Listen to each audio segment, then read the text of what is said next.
यहां लोगों को बेवकूफ बना रहे हो, यहां ये चलने वाला नहीं है। अपने 5 बंदे इकट्ठे करके उधर तो फिलिस्तीन फिलिस्तीन फिलिस्तीन, तो फिलिस्तीन तो खत्म, उसकी एक्सपायरी डेट उसी दिन पक्की हो गई थी जिस दिन इजराइल पे हमला हुआ था। फिलिस्तीन की नहीं, लेकिन उसके आतंकवादियों की तो निश्चित हो गई थी। मैं ये कहना चाहता हूं यहां बैठे सभी लोगों से, जो इजराइल में हुआ क्या भारत में नहीं हुआ? भारत ने नहीं देखा वैसा हमला? कसाब आया था, क्या था वो दिन?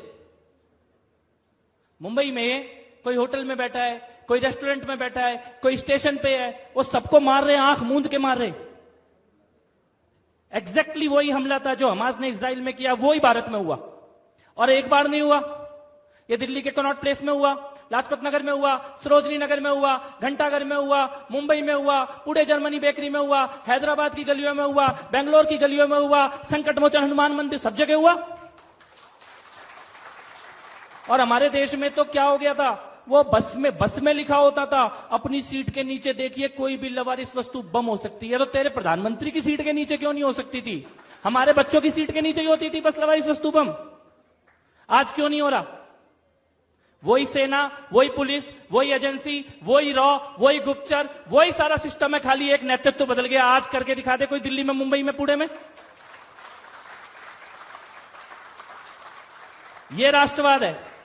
और मैं ये कहना चाहता हूं कि कोई गलतफहमी में मत रहना कि जो इजराइल में हुआ वो पहली बार हुआ या आखिरी बार हुआ। जिस दिन अयोध्या में, मथुरा में, काशी में मंदिर गिराए गए होंगे ना, उस दिन अयोध्या, मथुरा, काशी की गलियों ने वही आतंक देखा होगा जो इजराइल ने देखा था। आज से 100 साल पहले मोपला में, केरला में, तुर्की के खलीफा के नाम पे 10,000 लोगों को मार दिया गया। उस दिन केरला की गलियों ने वही आतंक देखा जो इजराइल ने देखा था।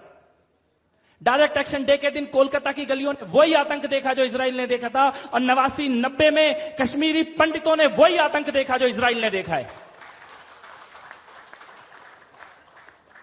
कोई यहां पे बैठ के अगर हमास के या फिलिस्तीन के साथ खड़ा हो रहा है ना, वो हमास या फिलिस्तीन के साथ खड़ा नहीं हो रहा, वो तुम्हें मारने और काटने वालों के साथ खड़ा हो रहा है। और ये बता रहा है कि जिस दिन तुम्हें मारा जाएगा उस दिन वो कहां खड़े होंगे। कोई गलतफहमी ना हो इस बात की, चाहे वो ओवैसी हो, चाहे वो कांग्रेस हो। कांग्रेस, ये जेएनयू के अंदर इन्होंने नारे लगाए हमास के समर्थन में, एएमयू में मार्च निकाला गया। मैं पूछता हूं, जिस दिन संसद पे हमला हुआ एएमयू ने मार्च निकाला था क्या? जिस दिन दिल्ली में बम ब्लास्ट हुए एएमयू में मार्च निकला था क्या? जेएनयू में मार्च निकला था क्या? कांग्रेस पार्टी ने कुर्ते फाड़े थे क्या?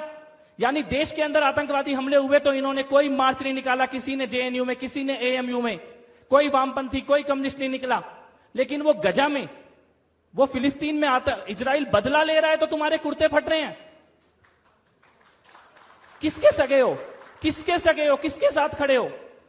लेकिन ऐसा नहीं है कि देश इस चीज को देख नहीं रहा, देश इस चीज को देख भी रहा है और देश इस चीज को समझ भी रहा है। इजराइल और हमास की जो लड़ाई है वो आज की लड़ाई नहीं है, और वो दो देशों की लड़ाई नहीं है, वो सभ्यता की लड़ाई है, वो मानवता की और राक्षसों के बीच की लड़ाई है। और भारत पहले भी मानवता के साथ खड़ा था और आगे भी मानवता के साथ खड़ा होगा। लेकिन कपिल